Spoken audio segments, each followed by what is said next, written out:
les conditions d'une mixité égalitaire ou inclusive, déjà la mixité en soi, c'est un outil, hein, c'est un outil au service d'un projet, hein. La mixité, c'est pas un projet en soi vraiment, hein. Le projet, ça peut être l'amitié fille-garçon, ça peut être se créer des souvenirs, jouer ensemble, ça peut être à égalité, ça peut être l'expression des libertés individuelles aussi. Et la mixité, c'est-à-dire le fait de mettre des groupes dans lesquels on perçoit physiquement une diversité.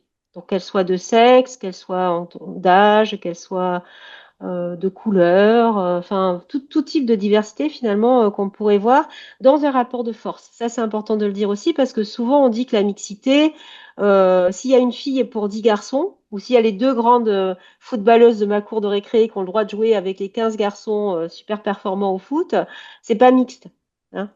La mixité, c'est un rapport de 4 pour 6, hein, donc ça, c'est très important. Après, c'est important de se poser la question, la mixité, pourquoi faire, hein, donc, pourquoi en faire déjà? Donc, quel est le projet que je me donne sociétalement et humainement, hein, par rapport à cette question-là? Mais pour arriver à quel but ensemble?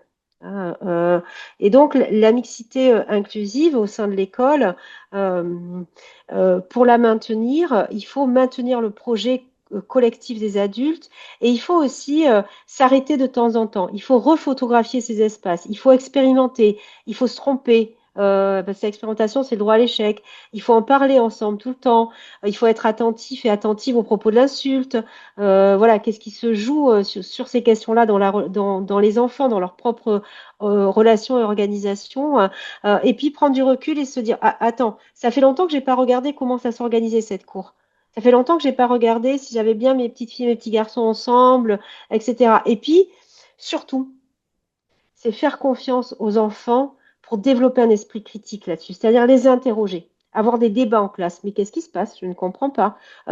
Pourquoi vous mangez jamais ensemble? Qui mange avec des filles et des garçons là dans ma classe?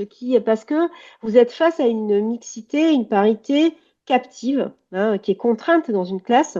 Et juste, c'est ça qui est aussi très important, c'est que pourquoi c'est essentiel de poursuivre ensemble ce projet commun? Parce que l'école, c'est le seul lieu où les corps des humains sont enfermés ensemble. Les filles et les garçons sont enfermés à l'école. Ils sont obligés d'être ensemble. Bien sûr, après, on peut avoir des fratries, on peut avoir des cousins, des cousines, etc. Mais c'est pas pareil.